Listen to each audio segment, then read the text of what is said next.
off. Okay, let's go. Hi guys, I just finished reviewing a British car and now I'm in a French car. Whoa. Still go up, right? Oh, why is there an arrow? I got it wrong. Oh, French cars, man. They just are nippy to drive because their roads are tight. See what I just do here, what I just did here in this parking lot, the British car that I reviewed just now wouldn't be able to, because that is a huge Aston Martin V12 big GT car. This one is a small little French crossover that is nippy as hell to drive. So in a parking lot race, I suspect this will win. Oh, the front end is very short, so it's very easy to maneuver. I think those of you who bought the Capture, right, is having a fun time zipping around because this thing feels smaller than it is. This is the size of the Mazda CX-3. So this is the kind of traffic that this car is most suited in, you know. City traffic, city car, small, and visibility is excellent all round. And somehow Malaysians just don't warm up to French cars, you know, because they are characterful. You can buy character at a low price for French cars. For British cars or German cars, you need to spend a hell lot more to buy character. What is character? It's all the little idiosyncrasies, the air conditioning vents, the control that looks like it's supposed to do left right actually controls up down, and that little lever here that looks like a flat lever that you're supposed to push up or down actually does left or right. Brilliant. I bet the designer of this actually has a company that supplies aircon vents for car makers. So he designed them so that you will accidentally break them and then he gets to sell a few more. Okay, jokes aside, build quality. Now French cars has never been cars that they would try to look premium. Like you go into a CX-3, you keep hearing us reviewers saying things like, oh, it's premium here, premium there, because they're trying to look premium. French cars, none of that. They design them, they build them, they make them affordable to build, affordable to run, and they put all the stuff together and they sell them. Right? The French doesn't really look at cars as something that is aspirational, I would say. They don't look at cars as something that means pride. To them, cars are to move about, and they're pretty good at that when it comes to designing cars that does that, just that. Why? Because the French invented cars. Yes, Carl Benz made the first internal combustion engine equipped car, but in terms of things that move by itself with four wheels, you're able to steer it, it comes from France. And in the year 17 something, yeah, they are like 100 years earlier than the Germans. But of course, those doesn't look like cars. It looks like a bus without its shell. Anyway, the Capture. How does it drive in the city? I mean, it's pretty quiet and it's very comfortable. Their seats are very comfortable. It's an effective use of space. They properly molded stuffs all along. Okay, I think they need to do a center console. I think especially for Asians, and I don't really appreciate these.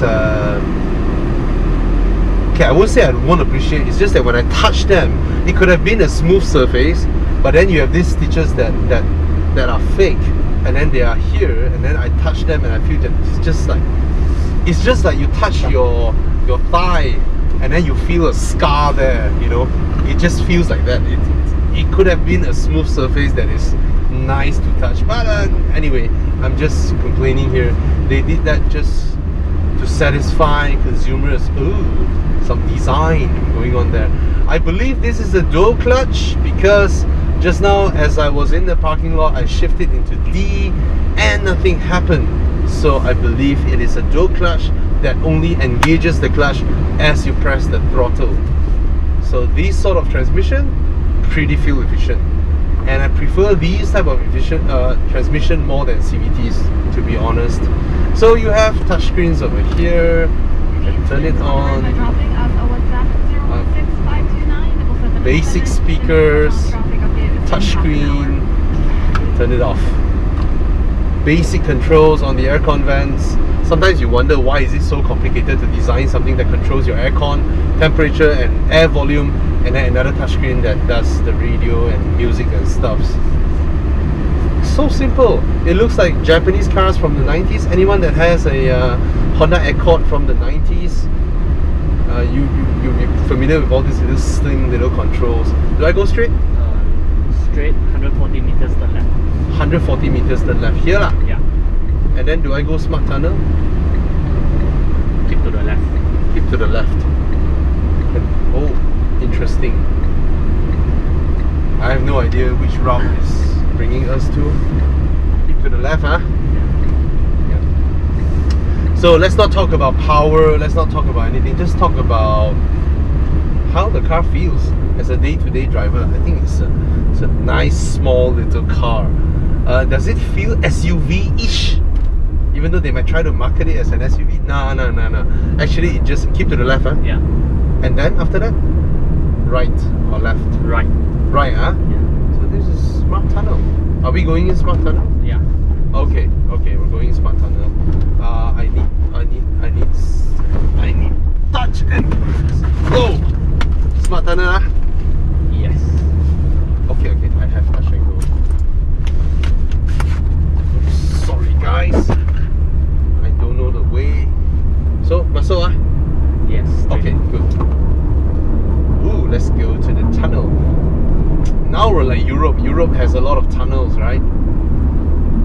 In terms of refinement, these type of cars, right? Even if you buy a used one, okay, you go into them, you sit in them, you drive in them.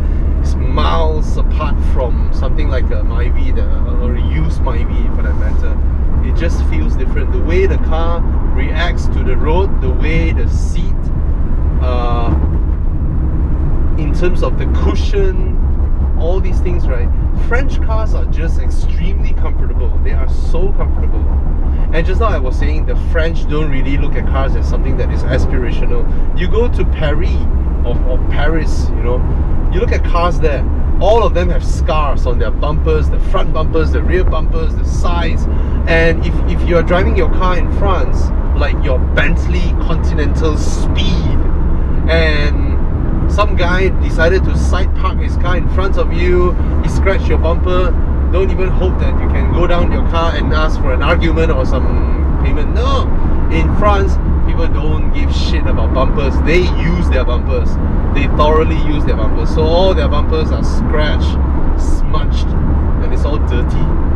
Yeah, to them cars are just something they invented about 250 years ago, you know.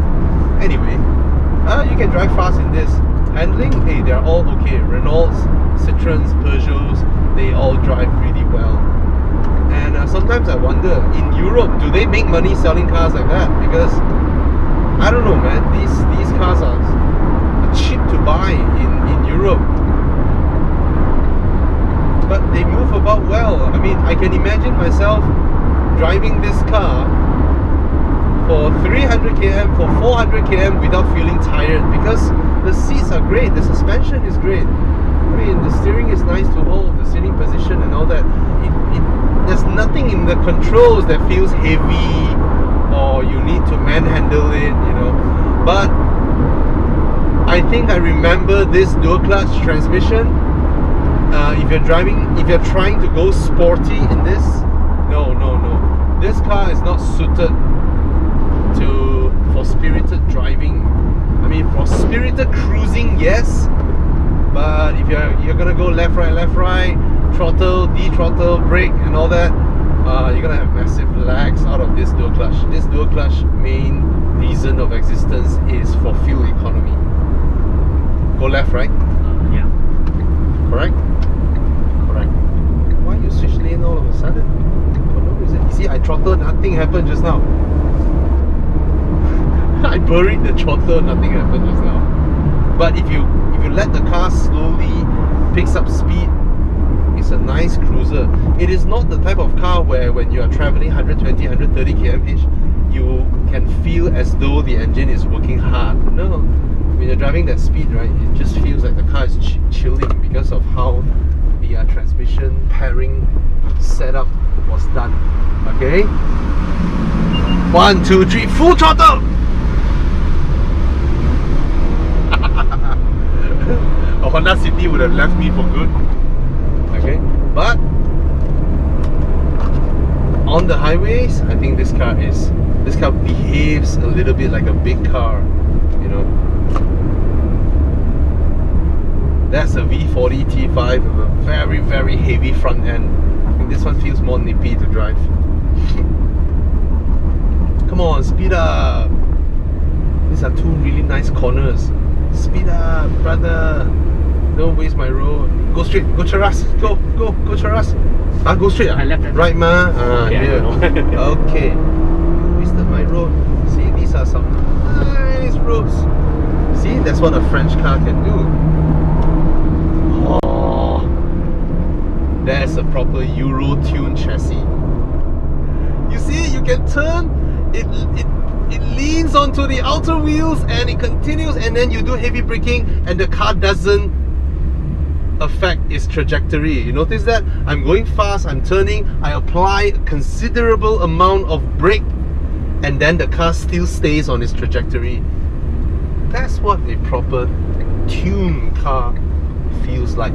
In any other car, when the weight is sitting on the outer wheels and then you're going fast and then you apply some braking, you're gonna unsettle the car. Not this. It's a very nice car to drive. Is it beautiful inside? I don't think they even attempt to want to appeal to you or please you with any interior design. They're just like, okay, these are the vents, these are the controls, that's the steering wheel. Okay, chop chop, next car. Yeah, that's how the design ends up. It's their version of Myvi, right? But if our Myvi drives like this, I would have celebrated. Has this kind of suspension pliancy, even the seat comfort, the sponge, the cushion. It's a nice, small, comfortable car. Now, the thing is this, for Malaysians, this car is about 100k, okay? I mean, if you compare this to a CX-3, that is 20 over 1,000 ringgit discount there, right? And it sort of does what it does, but a CX-3 would look more premium. And the thing with Malaysians and Asians in general, looking premium means something. That's the problem that this car is facing. This car is very youthful, very cheerful. It doesn't carry that, you can call it burden, or you can call it lack. I mean, it doesn't carry that feel that this car wants to. When you buy this car, it's sort of level up you, as in you're like, oh, I'm a different person now, you know, I spent 100,000 and bought a Renault Capture. No, it's not for that. If you're an image conscious person, you wanted your car to make you feel more atas, you might have gone for something else, or a used BMW. But if you're just you just want to save, go straight. Yeah. 5-star Euro NCAP, small car to drive around, send your kids to school. I mean, your family might have a Velfire, or you might have a 7 Series at home, or whatever. You know, you just want a small, nippy car to go about. This gives you that kind of driving sensation that the usual Japanese car or local Malaysian car, put aside the X70. X70 really behaves like a European car. Feel. Yeah, this one. Sort of like the Ford Fiesta kind of positioning, but then the Fiesta has interior plastics that are made of these. You know, these little barriers, red, white barriers. Maybe if someone broke them, basically the Ford Fiesta's interior is just cheap plastics all around. Cheaper than Proton plastics, I would say. This is proper. This type of build is properly cheap, you know. They are designed to be cheap. They are not made cheaply. but they're designed to be affordable for the car maker, okay? Because this is Europe and it ends up 100,000 ringgit here. But what I know is now they have a, to me it's a weird promo, maybe because I'm a journalist, that okay, you buy a Renault Capture and then you get a 2-person trip to Paris. I'm like, or you can opt for a 10,000 ringgit discount. I'm like, why would people want to take up that offer? Then I think about it.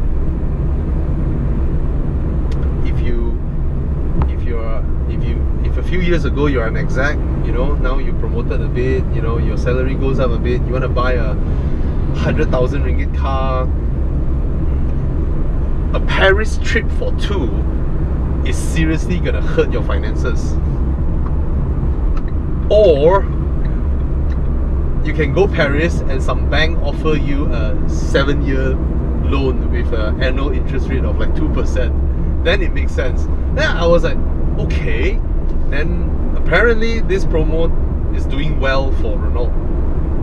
Kudos to them. You buy a car and then you go for a trip, and then it's as though you're not paying anything because your car loan settles it for you. So yep, that's how the Renault Capture drives. I believe, do I still need to do a walk around? You all know how the car looks like already, right? Anyway, if I have time, I'm going to do a walk around. This is how it drives. A nippy car. A car that doesn't make you feel you're more atas, but a car that is a feel-good car to drive. And if you own it... Oops, sorry. Hey, go lah. This is the straight road. It's your road. Thank you. The gearbox is slow. The gearbox is slow. It's meant for fuel economy. It's not meant for performance driving, okay? But the brakes are good. The brakes are good just now. And, yep, sekian, terima kasih.